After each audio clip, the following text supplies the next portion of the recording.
Um, so my name is Fionn. I work at the University of St Andrews in the admissions team. I also studied at the university, so I clearly liked it a bit too much and I can't leave. But I'm here to give you a bit of an introduction to the university. And if you do have any questions following this, please do get in touch with us. We are more than happy to help and answer any further questions. So without any further ado, let's get started. Quick introduction to the university for anybody who doesn't know much about us or just interested in learning a little bit more. We are a medium-sized university, so we have just over 10,000 students, and we're very international. So about 45% of the local population are students, and about 45% of those students are from outside the UK. So it's a really interesting mix of people, which also makes for a really interesting learning environment. And of course, an interesting place to make friends, get to know people, and get involved in the student life and community. We are a very historic university, so we do have over 600 years of history and traditions. We were founded in 1413. We are the first university in Scotland. And I'll talk a little bit about some of our traditions and more about history a bit later on. We are known for our teaching quality, also for our student satisfaction. And again, I'll talk about the rankings in a little while, and also for a very varied student life. So as you can see here, we have about 50 different sports teams, 180 clubs, societies, and I know from my experience as well, there are so many things that you can get involved in and lots of different things that students do. They organise, for example, Scotland's largest arts and culture festival, a student organised festival. So there's lots of things to get involved in and to keep everybody busy during their 4 years with us. Now, you might be wondering where exactly we are located. So I will show you on this map. We are the red circle, just on the east coast of Scotland, about an hour north of Edinburgh, so just up here, if you can see my mouse. There are great transport links, so you can easily get back and forth from Edinburgh Airport if that's where you're flying into. And also from St Andrews, you can go up north, you can explore the Highlands, go skiing, snowboarding, climbing mountains, but you're also very close to some of the big cities nearby, such as Dundee, Edinburgh, and Glasgow. So you've got the best of both worlds there, really. And as I say, great transport links, so you can get to all the places that you would like to explore and you would like to go, as well as obviously getting back home quite easily and quickly as well. Now, in terms of why you might choose St Andrews, I'll take you through a few reasons. The first one is the location, as I was just talking about, and just the setting of the town itself. So this here is an aerial shot of St Andrews, just the centre of the university. So the town is bigger than this. Now, we're not a campus, but everything is integrated together throughout the town. So you can get around really quickly, very easily. You don't need a car. Some people have bikes. I've also seen people on skateboards and rollerblades, but it's really up to you how you want to get around. But everything is very close, so it's very accessible. You will hopefully see here the mixture of old and new as well. So I mentioned the very historic nature of the university, and at the front here, you've also got the kind of ruins of our cathedral, you've got the ruins of our castle, so lots of medieval sites to explore as well as brand new modern facilities. So again, it's a good mixture of old and new. I'm sure you've spotted the coast. We do have 3 beaches in St Andrews, and we like to make the most of that. So we've got surfing, we've got sailing, lots of different water sports, and also a lot of green space. So if you want to go for a walk, get out into nature, that's easy to do. And a lot of that green space that you can see on this slide is our golf courses. So we do have 7 golf courses in St Andrews and around St Andrews. So if you're interested in golf, it really is the place to be. You've probably heard of it. We've got the old course, so the oldest course in the world, which actually you can see just up here on this slide. So that was a very quick introduction, but hopefully you can see here that there is a kind of close-knit community. We've got brand new facilities, very historic. We've got the coast, we've got nature, but it's also a very kind of busy cosmopolitan town. So lots of things for students to do and get involved in. And I also wanted to show you this photo. It just shows you St Andrews from another angle, but this is one of the reasons I chose it. It's just such a beautiful place to be located. Now, other reasons you might choose us. One is for the career prospects. We do have a really excellent educational experience. We are recognized for our academic excellence. And also we have really great support in terms of the Career Centre, helping students then go forward, whether they want to do further study or if they're applying to future jobs, whether it's a grad scheme or something else. So you can see here 96% of our graduates are in work or further study within 6 months of graduating, which is a great stat. And as I say, we do help. We've got this dedicated career service, one-on-one appointments. We have employers and alumni doing kind of workshops and also networking events. And then you've also got these work shadow opportunities with alumni. And as I say, because our student base is so international, we have alumni all over the world, so we can connect you with. And if you want to have a look, pop onto our website. You can see their graduate destination data just to get an idea of what students tend to do once they have graduated in particular subjects. So have a look there. And then last slide in this section is to talk about the league tables. So I've touched on this earlier, but just to show you some of the statistics, we have been ranked first in Scotland and second in the UK. We were ranked similarly last year as well. We're also in the world's top 100 in the QS World Rankings. But I do think the most important thing on this slide is the second point there. So we are first for student satisfaction in the UK, and we have been recognised in the top few for the last 14 years. So it's quite consistent. And as I say, it's the only thing on here voted for by students themselves. So that's them telling us that they are happy and that they are satisfied with their experience, which is so important. You have to really enjoy where you're going to be living during your degree and the experience that you get there. So I just wanted to touch on some of those rankings for you. Okay, and then another reason you might choose St Andrews is for the teaching and for the study experience. So I'll go through this a little bit. This is how we teach. So we do have these small size classes because we think it's a better way to learn. We will also have larger lectures and seminars, but you will have those kind of smaller classes, tutorials to get to know tutors and peers and really go into depth into the subject that you are studying. There is also really great contact with academics. So you can see here we've got a 12:1 student to staff ratio. And also, speaking from personal experience, I was always able to, go into academics' offices to ask them questions, to meet with them. And also you are learning from people who are writing the books. You're able to debate with them, pick their brains, learn about their experiences, as well as inspire some of their future work possibly. So it's a really exciting place to be. There is quite a bit of research that you can hear about and possibly get involved in. Now, in terms of hours of class, there's a lot of independent study. So contact time will be somewhere between 12 and 24 hours, depending on the subject. And outside of that, you will be doing your own independent study, your own assignments, preparing for class and things like that. And you can see here at the top, we do have this award-winning research-led teaching. We've got this gold award. So we have been recognized for having this excellent quality of our teaching. And the last thing here is about the flexible degree structure, which is typical of Scotland. And I'm going to come back to that. So you might have a subject in mind. So feel free to go onto our website. You can find all of them there. But these are kind of the main schools that we have at the university. So you'll see that they're split into faculties. You've got arts, divinity, science, and medicine.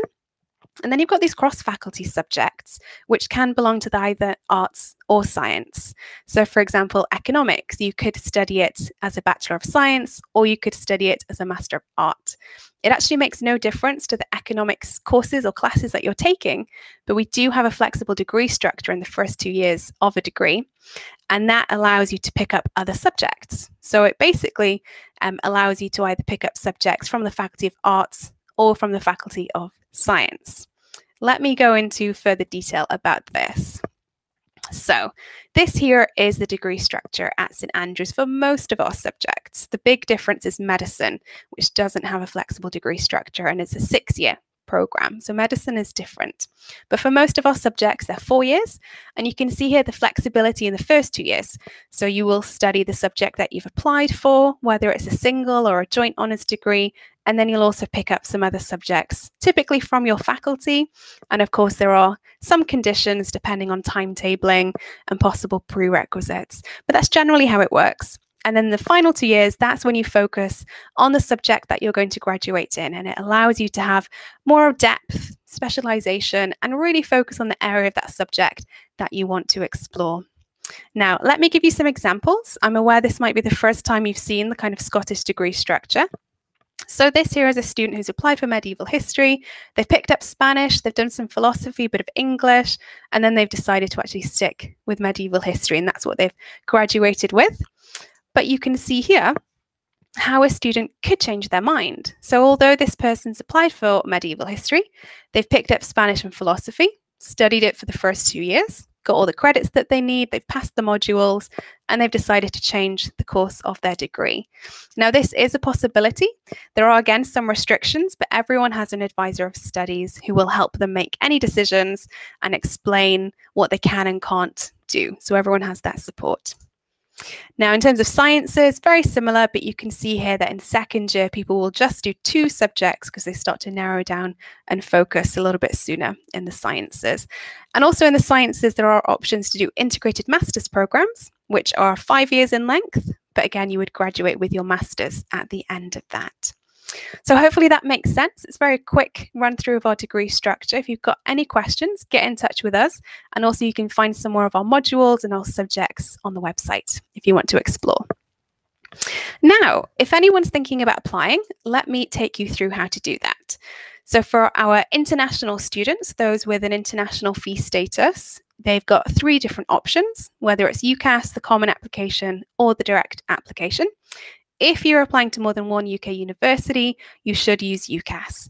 But if we are the only UK university you're looking at, then it's up to you which one you choose. Just to be aware that for the BA International Honours Programme, that's a very specific study abroad programme that we have with a US institution. You can't apply through UCAS for that one. So that's a very specific programme.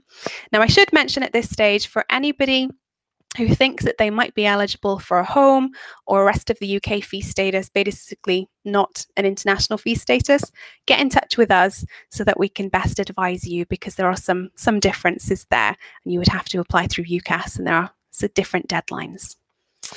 Okay, so what do we look for? Well, we look at academic qualifications, both predicted grades and what has already been obtained. We look at the reference. We're looking for any contextual information that we should be aware of, and the personal statement. That is really important for us. We are looking for passion for the subject. We want to see why you want to study the subject. We want to know how you've engaged with it already. And we also are looking mainly at the academics, like I say. So about 75% of that statement should be subject focused. And then you've got about 25% to focus on other things. But we're mainly wanting to see the passion for the subject. So that's what we're looking for. And then in terms of deadlines for 2021, these are the international deadlines. We've got Common App is the 1st of May and UCAS and direct applications are the 30th of June. So as I say, this is just for our international fee status applicants. And then medicine is always very early every year for everybody. So it's the 15th of October every year to apply for medicine.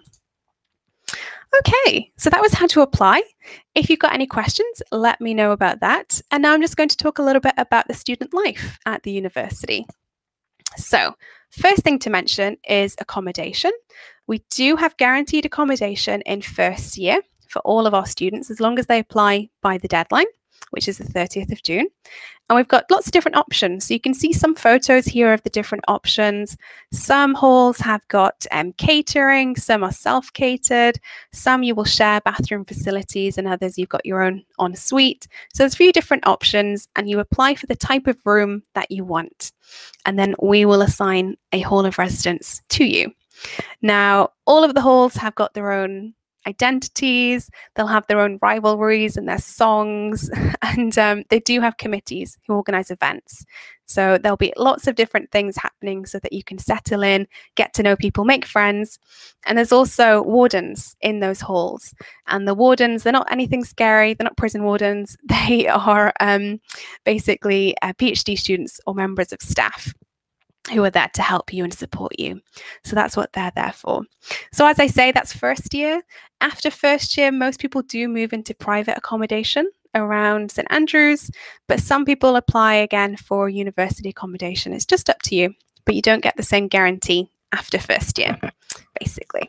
So that is accommodation.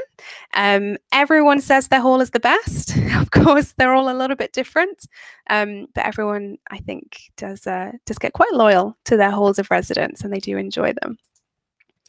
And then I touched on this earlier, so I'm coming back to the history and to the traditions. So as you would expect with a university that was founded in 1413, we've picked up some weird and wonderful traditions along the way. Now, this is some of them listed here. So you've got things like academic families, raisin weekend, all these strange terms that I will explain to you. This photo here is also a ceilidh, which is a traditional form of Scottish dancing. So you're also able to enjoy all of the wonderful things that come with living in Scotland, all the great food, all the lovely scenery, of course, as well, and traditions like ceilidh dancing or St Andrew's Day, which is the kind of national Saints' Day at the end of November. Now, I do think the best way to explain some of these traditions is with photos. So that's what I've done here. So the photo at the top, that is May Dip. That happens on the 1st of May every year. And at dawn, about 5 a.m. in the morning, students will run into the sea, and it's supposed to wish you good luck with your exams and cleanse you of any academic sins that you might have picked up over the course of that year. I will let you explore how to do that. One of the ways is to stand on this specific spot called the PH, which is just outside one of our main quads. So apparently if you stand on that spot, you're going to fail your exams. And so you're going to have to do the May Dip to reverse that curse. So those are one of the traditions to be aware of. The photo underneath that, that is Raisin Weekend, and that's a celebration of academic families. So first year students are adopted by third and fourth years who become their academic parents. You have siblings, aunties, uncles. It gets quite extensive. And you celebrate with your academic family over the course of this weekend, and it finishes with this costumed foam fight. Now, I can't tell what these people are dressed as. I can tell they're wearing some big hats and things, but they're so covered in foam, it's hard to tell. But to give you an idea, I have seen lots of Harry Potter themed costumes. I've seen some Game of Thrones costumes. I saw a dragon one year with 17 children inside of this huge dragon costume. So a lot of people get very creative. And each year you'll see some very interesting costumes and scenes. Now, the great thing about this academic family is that it's also a bit of informal mentoring with an older student. And you've got this unit, and you kind of do lots of social activity throughout the year with your family. And of course, when you then get to your third and fourth year, you can adopt your own children. You become the parent, and you continue with your academic family tree, which is quite fun. Two other things as well, and this isn't even all of our traditions, there are more for you to explore, but two things on the side. You've got the pier walk, which happens every Sunday, and the photo at the very top, that's a very special pier walk that happens every April. So you can see there's a bagpiper, with very traditional, very Scottish, it's lovely. And you can see some people wearing these red gowns. Those are some traditional gowns for our undergraduate students. We don't wear them that often anymore, but if you do want to, then you are welcome to get a gown if you come to St Andrews. So as I say, there are more traditions, but these are some of my favorites, and you can go onto the website if you want to read a little bit more about them or find some videos of these traditions taking place. Now, other things that will keep you busy, we've got lots of different clubs and societies. So you've got things like the Charities campaign, where we raise money for different charities. So one of the ways we do that every year is with a hitchhiking competition called Race 2, where we'll typically, students will hitchhike to a certain European city without spending any money. That's the aim. So in the past, we've had hitchhiking to Munich, to Budapest, to Barcelona.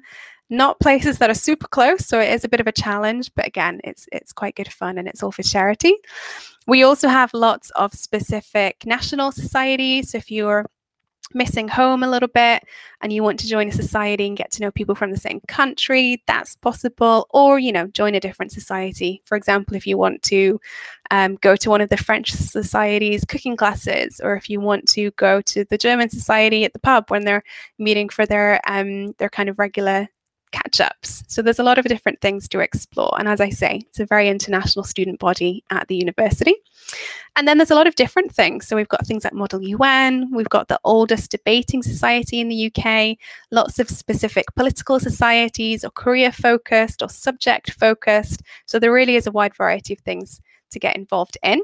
And if there's nothing on that list of societies that you're interested in, you can find the full list on the website. Then you can always start your own. So there is a lot of choice. There's about 180 societies at the moment, but they're always changing and going up.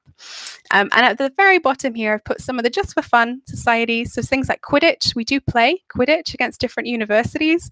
You've got hill walking, you've got Disney, you've got a lot of different things to explore. So whatever you're into, you should be able to find something to keep you entertained and to get involved in at the university. And as I say, there's a lot more that I've not listed here. Lots of things like music, drama, different balls, and different student-led events as well.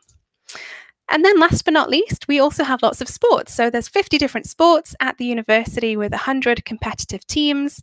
If you are wondering, again, you can find the full list online of all the sports, but we do have performance sports with special directors of sport, and also just sport, if you want to join as a social member or just for fun, that's fine as well. There's no expectation that you've played any of these before. We have just redeveloped the sport facilities, and you can see here a photo of the indoor tennis court. We've got some great outdoor facilities as well.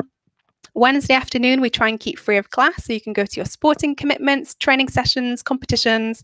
But if you don't play sport, you can use that time to do something else. Now, as I say, it's open for everyone, and there's also some great facilities for everyone to make the most of. And that was my very quick introduction to the University of St Andrews. Hopefully this has been helpful for you. If you've got any further questions on things that I've kind of just touched on briefly, or if you want to learn a little bit more about the degree structure or study abroad opportunities, or how to apply, then please do get in touch with us. I've put the email address here for the admissions team, so feel free to send us an email, and you can also find us on social media. Now, the last thing I'll mention is that we do have opportunities to get in touch with current students as well. So if you want to do that, we do have a student inquiry form on the website. You can submit an inquiry, and we will match you with a current student who will hopefully be able to share some more of their insights with you as well. So thank you very much for listening, and hopefully this was helpful. As I say, get in touch if there's anything else that you would like to know or that we can help you with. But thank you very much for having me.